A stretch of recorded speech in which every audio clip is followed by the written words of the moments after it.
કચ્છ જિલ્લામાં વરસાદી મોસમના ફરી મંડાણ થયા છે।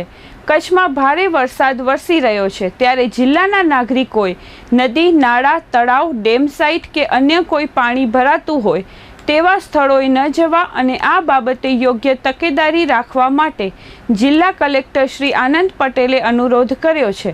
કચ્છ જિલ્લામાં છેલ્લા 24 કલાકમાં જ સમગ્ર જિલ્લામાં નોંધપાત્ર વરસાદ પડ્યો છે। જિલ્લાના લગભગ તમામ નદી, નાળા, તળાવ અને ડેમમાં મોટા પ્રમાણમાં પાણીની આવક થઈ રહી છે। આ સ્થળોએ કોઈ વ્યક્તિ ન જાય અને કોઈ પણ દુર્ઘટના બનવા ન પામે તે માટે વહીવટી તંત્ર દ્વારા વિવિધ પગલાં લેવામાં આવી રહ્યા છે।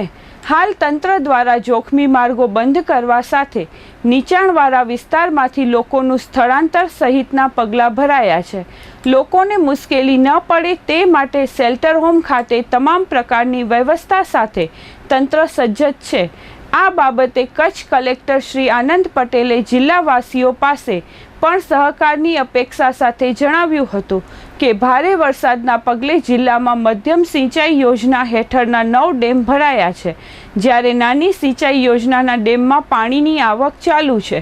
ત્યારે સાવચેતીના ભાગરૂપે ડેમ, નાળા, નદી તથા જળાશયો નજીક ન જવા અને બાળકોનું પણ ધ્યાન રાખી અકસ્માત નિવારવા નાગરિકોએ સતર્ક રહેવું। हालनी परिस्थिति मुजब शालाओं बंद रखवामां आवी छे। दोनों दिनों को मिला के हम देखें तो 117 मिलीमीटर एवरेज बारिश नोट की गई है डिस्ट्रिक्ट में, जिसमें सबसे ज़्यादा रापर ब्लॉक में 407 मिलीमीटर बारिश अभी तक नोट की गई है। डिस्ट्रिक्ट में अभी 6 रास्ते ऐसे हैं जिसमें ओवरटॉपिंग होने की वजह से जो यातायात है उसको बंद किया गया है। ऑलमोस्ट 9 जितने हमारे मीडियम इरिगेशन डैम हैं वो अभी ओवरफ्लो है और सारे जितने भी छोटे भी मीडियम और छोटे इरिगेशन डैम हैं उसमें नया पानी आ रहा है।